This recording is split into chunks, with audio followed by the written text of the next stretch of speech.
Hi there. In this video, we'll be covering how to write a story about your life. Understanding your story and your message will help you connect with others and build your brand. So if you're a CEO or a thought leader, this video will be right up your alley. By the end of this video, you will learn how to map out your project, how to figure out what's inside and outside the scope, and why jamming every single thing that's happened to you isn't the best approach. And stay tuned till the end of the video for a free gift. Let's dive in.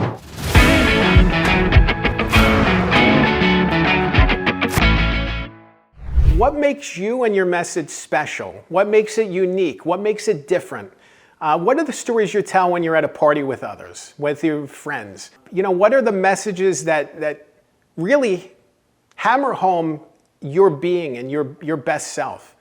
Those are the kind of things that you want to think about when telling a story and writing a book regarding your life. A lot of times when people write a book about their life, they want to start at the beginning, when they were born. Oftentimes, that's probably not the best way, the best, most interesting way in. Yes, we were all born at some point. Sometimes our birth story is more interesting than others. One person I worked with, collaborated with on a book, his story involved being born in a taxi cab on the side of the road on the way to the hospital because they didn't make it there in time. That's an interesting birth story. A lot of times, our birth stories aren't necessarily unique or special or different.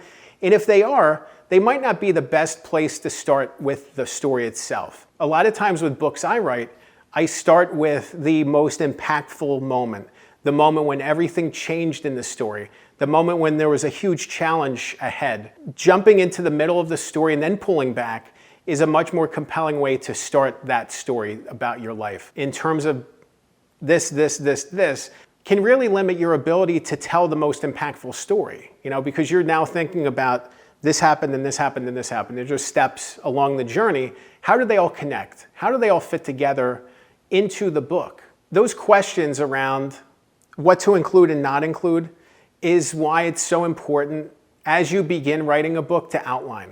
It can be great sometimes to free write and just explore the space of your story. I'm not opposed to that at all.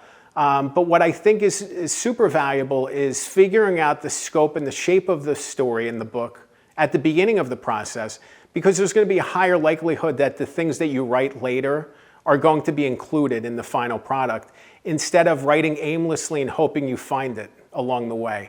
It's akin to driving with or without directions. Sometimes it's fun not to have directions and just see and explore where it goes.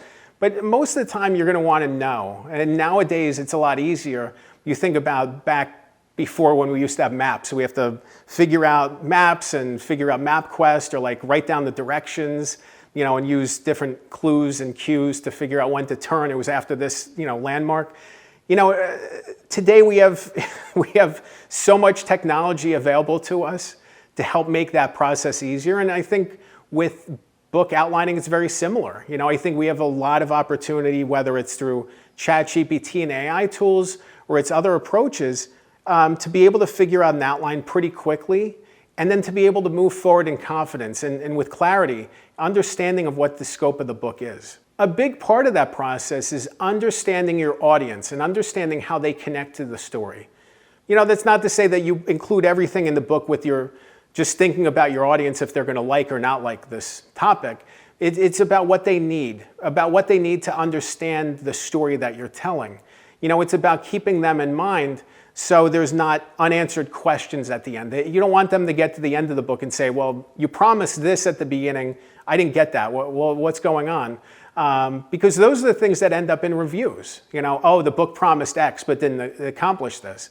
It kind of sold me short. It feels like a letdown as a reader when you think you're getting something going into it and you don't get that. You get something else. You're going to feel shortchanged and disappointed. So it's important to keep the reader journey in mind and understand how your stories connect to the reader journey. What do you want them to learn from your story and move forward in their lives? I think back to one of the books I worked on, and the project involved an emotional journey from the author's perspective. Through their life, they came to this disclosure, this understanding when they were in their 40s, and it took a lot of hard work to move forward from that. And as a result, we really focused on thinking about the book in terms of the emotional journey and support it can provide people moving forward in their life.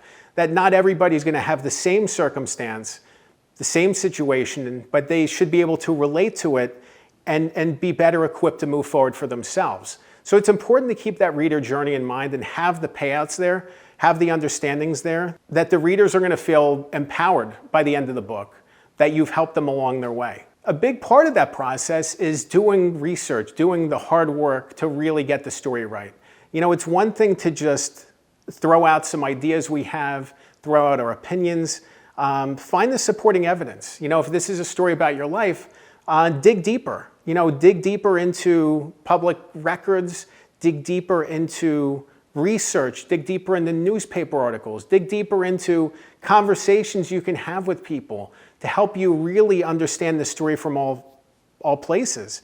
You know, I go back to the person I was just talking about with the book and the emotional journey, and we were actually able to track down a friend of his father's who was in his 90s before he passed away. We were so proud to track this person down, and we had all these questions that were unanswered that we were just guessing about. We were guessing about them until we tracked down this one person to help us along our way and help us fill in some gaps in the story. And the book is that much stronger because of that one interview, that one 30-minute, hour-long conversation, however long it was, changed the scope of the whole book. You know, as you write your story, who are the people that you should reach out to? You know, especially in your early years, there's other people who know that story maybe better than you do. You know, in your first 5 years of life, you might not have a ton of memories. You know, maybe there's context that's missing from your understanding that you can get from other people. Definitely think in terms of connecting the dots, definitely think in terms of filling in gaps, because if there's questions that you have as you're writing the book, there's questions that the reader is going to have as well. So explore what those concerns are and try to answer them as best as you can. By understanding the story that you're telling and the takeaway you want the reader to have, you help setting the groundwork for your platform building with this book. Because you're going to connect with new people and you're going to reach out to new people, and through the book writing process, you're going to do interviews, you're going to do speeches, you're going to do all these different things and put yourself out there. And you're going to connect with new people, and you want to be able to help them. You want to be able to reach them. How are you going to do your best at reaching them? You really need to understand what they want to get out of this and how you can help them moving forward in their lives. A big part of that process is actually figuring out who your book isn't for. You know, because if you're targeting a specific person, by nature, there could be other people who are left on the side, and that's okay. I think it's helpful to know who your book isn't for. I remember one book I worked on briefly as a coach, a writing coach. So I was kind of helping them, just giving them tips and advice. Their book was for people of a specific political leaning. And it was really interesting because we actually explored what it looked like. And we said, okay, we should tell the reader in the very beginning, you know, if you're on the opposite side of the aisle, the book's probably not for you. And that's okay. I think it's important to be open to the reader about that and to really let them know up front, like, these are the takeaways, this is who I'm focused on, and this is how I can help them. If you're not in this group, that's okay. You're probably not the right reader for this book. You probably won't take away the right message from it. So you might want to skip it. That's okay, because then you can be laser focused and narrowly focused on the right reader, the right message, and the right takeaway. Another problem I often encounter is people who want to cram every single story of their life into their book, thinking that their story is all about every single piece. It's not about every single piece. It's really about thinking about the bigger picture, thinking about the bigger picture of your story, and then pulling out the things that don't fit to that story. That's not to say that there couldn't be, you know, big events that happen that you don't want to include, but not everything needs to get the same attention. And maybe because of the focus of the book, maybe you diminish other things. Maybe you remove them completely. You need to be clear about your understanding of what you want to accomplish with the book. And you have to be clear about the path to get there. And that really means digging deep and being sharp and smart about what to include. You know, if you want to include everything, it's going to be a book for nobody. That's really what it boils down to. By understanding who you're focusing on, understanding your audience, and understanding the message that you're sharing with them, you're helping make the book better. by including everything and trying to be for everybody, you're watering down your message, you're confusing or disappointing or frustrating your audience, you're defanging your book's true strength. You're keeping it from being as strong as it could be.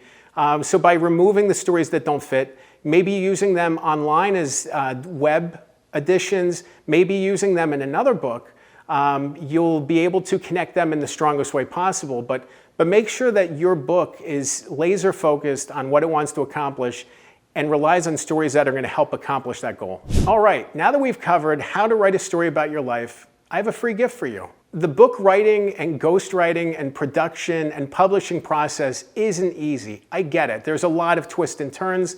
There's a lot of struggles. There's a lot of ups and downs to it. And I recorded a course to help make it simpler for you, to help make it easier for you to digest.